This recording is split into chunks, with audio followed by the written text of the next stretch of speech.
નમસ્કાર મિત્રો. ધૂમકેતુની વાર્તા રાજપૂતાણી અગાઉ 2 ભાગ યુટ્યુબ પર મૂકેલા છે, જે આપ લોકોએ સાંભળ્યા હશે. પ્રેમ ક્યારેય મરતો નથી, પ્રેમ અમર હોય છે. એક યુવાનનો સંઘર્ષ, નદીનું તોફાન અને 5 વર્ષ પછી, પૂરા 5 વર્ષ પછી એ જ નદીમાં, એ જ જગ્યાએ રાજપૂતાણીનું અદ્ભુત બલિદાન. આ વાર્તા છે અધૂરા પ્રેમની. ભાગ 3 વાર્તાનો એટલે કે છેલ્લો ભાગ આ વિડીયોમાં રજૂ કરું છું. તો સાંભળો ધૂમકેતુની સુંદર મજાની વાર્તા રાજપૂતાણી ભાગ 3. ચાલ્યા વિના ચારણ આગળ ચાલ્યો અને ચારણની પાછળ મહિષાસુરને હણવા ચડેલી જાણે રણચંડી હોય એવી રજપૂતાણી ચાલી. બપોરના 12 વાગ્યાની તક સાધીને જ રજપૂતાણી અને ચારણ વડલા હેઠે આવી પહોંચ્યા. વડલાના પાન એવી ભયંકરતાથી ખખડી રહ્યા હતા કે કાચું પોચું હૃદય તો ત્યાં જ ગેબ થઈ જાય. આખી સીમમાં બીજું કોઈ દેખાતું નહોતું.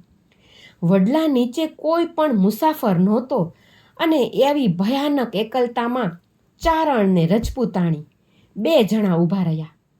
ક્યાં છે રજપૂત? રજપૂતાણી બોલી અને એના અવાજથી જાણે ધ્રુજતો હોય એમ વડલો વધારે ખખડ્યો. અહીં તો કોઈ નથી. અરે રજપૂતાણી, ઘડી 2 ઘડીમાં તમને આવ્યા દેખાણું. થોડી વાર સુધી બંનેના મૌનથી જગ્યા વધારે ભયંકર થતી લાગી. અચાનક એક ઘોડેસવાર દેખાયો. રજપૂત પોતાની પાણીપંથી ઘોડી લઈને જાણે ચાલ્યો આવે છે અને નજર તો રૂપેણની સામે મંડાઈ રહી છે. ચારણે વિહવળતાથી રજપૂતાણી સામે જોયું. રજપૂતાણીના ચહેરા પર ભયનું નામ નિશાન ન હતું. એણે પોતાની તલવાર વધારે જોશથી પકડી ને ચારણને પડકાર્યો, જોજે હો, મરદ થાજે હો. થોડી વારમાં ઘોડેસવાર છેક પાસે આવ્યો. 28-29 વર્ષનો ભર જુવાનીમાં આવેલો રૂપાળો રજપૂત દેખાયો. બસ આ જ છે, આવવા દે. જોજે હો જોગમાયા, જોગમાયા ઘા ના કરતી. રજપૂત તદ્દન નજીક આવ્યો. એનું રૂપાળું મોં દેખાયું. તે રજપૂતાણીની સામે જોઈ રહ્યો ને રજપૂતાણી એની સામે જોઈ રહી. ઓળખાણ પડે છે કે? હા હા, રજપૂતાણીએ જવાબ આપ્યો. ઓળખાણ કેમ ન પડે? જેણે બાયડીને મળવા માટે નિર્દોષ વટે માર્ગું માર્યા, આખો રાજમાર્ગ અભડાવ્યો ને ભિખારીની પેઠે ચારણને ભીખ માગી. બાપ બાપ હાવ કરો. ચારણે રજપૂતાણીને વારી. રજપૂત ખાસિયાણો બની ગયો. એના હાથમાંથી ઘોડાની રેન સરી જતી લાગી. એણે અત્યંત દુઃખભરી દ્રષ્ટિથી રજપૂતાણી સામે જોયું. રજપૂતાણી, મારા ગામમાં મારા આશ્રિત માણસોને માર્યા એનું શું? એનો જવાબ જોઈએ. મેં નથી માર્યા રજપૂતાણી, મેં નથી માર્યા. મારો અરે તું ખરો અણિશુદ્ધ ગરાસિયો હો ને તો તૈયાર થઈ જા. ગરાસિયાનો દેખાવ એકદમ ફરી ગયો. ચારણ ધ્રુજતો હોય એમ લાગ્યું, પણ જેમ ભયંકર વીજળી ખરે ને એમ ગરાસણીના હાથની તલવાર ચમકી ને જનોય વડ કાપી નાખવી એ હોય એવા જોશથી ગરાસિયા ઉપર ઘા કર્યો.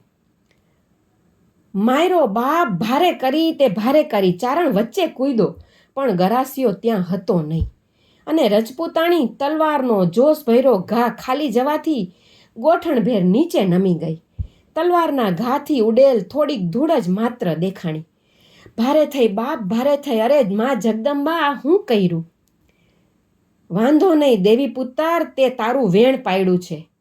હવામાં ખાલી શબ્દો સંભળાયા. ગરાસિયો ક્યાંય ના દેખાયો. રજપૂતાણીએ ઝડપથી પાછળ જોયું. ગરાસિયો નદી તરફ ઘોડો હાંકીને જતો દેખાયો ને એની પાછળ ઉઘાડી તલવારે દોડી અને એને વારતો એની પાછળ ચારણ દોડ્યો. રૂપેણના ચોખ્ખા પાણી ચાલ્યા જતા હતા. ગરાસિયો ઘોડા સહિત તેના કાંઠે પહોંચ્યો ને રજપૂતાણી પણ એની પાછળ પાછળ દોડી. અરે ગરાસિયો હો તો ઊભો રે, રજપૂતાણીએ હાકલ મારી.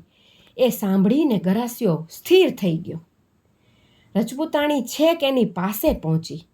ફરી ત્યાં કોઈ મળે નહીં, પણ પાણીમાં રજપૂતાણીનું વસ્ત્ર ખેંચાતું લાગ્યું. રજપૂતાણીનો ઘાઘરો પલળ્યો અને એમાંથી પાણીની ધાર ચાલી રહી હતી. રજપૂતાણીએ નીચે જોયું ત્યાં તો જાણે પાણીમાં અત્યંત વેદના ભર્યું રજપૂતનું મોં બે તરસ્યા હાથનો ખોબો વાળીને આ પડતું પાણી ભારે વિવળતાથી પી રહ્યું છે. ઘટક ઘટક ઘટક ઘૂંટડા લે છે. રજપૂતાણી જોઈ રહી. રજપૂતે તેની સામે જોયું, પણ આહ, કેટલી કેટલી વેદના, કેટલું કેટલું દુઃખ, કેવી કેવી નિરાશા ને કેવી કેવી તૃષ્ણા કે ન પૂછો વાત. રજપૂતાણીથી અત્યંત માયાભર્યા અવાજે બોલાઈ જવાયું, રજપૂત, આ શું? આ પાણીની આશા, આ પાણી તમે પીવો? બસ રજપૂતાણી, બસ, હવે તૃપ્તિ, અતિ તૃપ્તિ થઈ ગઈ. હવે તું તલવાર ચલાવી લે રજપૂતાણી, આ બીજા મૃત્યુની મજા વળી કંઈક ઓર હશે. રજપૂતાણીના હાથમાંથી તલવાર ઢીલી પડી ગઈ અને નીચે નમીને રજપૂતનો હાથ પકડી લીધો. રજપૂત હવે ગરાસણીનું આખું એ વર્તન, આખી એ નખશીખ ગરાસણી જાણે ફરી ગઈ અને માં જગદંબા મહિષાસુરને વાઢવાવાળી જે રજપૂતાણી હતી એમાંથી હવે 5 વર્ષની પ્રીતની જેને અફસોસ થતો હોય, જેને દુઃખ ભોગવ્યું હોય પિયુના વિયોગનું, એ રજપૂતાણી નખશીખ પ્રિયતમા બની ગઈ. રજપૂત તે એક વખત હાથ છોડાવ્યો. રજપૂતાણીએ એને ફરી પકડ્યો. તું ક્યાં ડૂબ્યો છે? મને ત્યાં લઈ જા. તું ક્યાં જાય છે?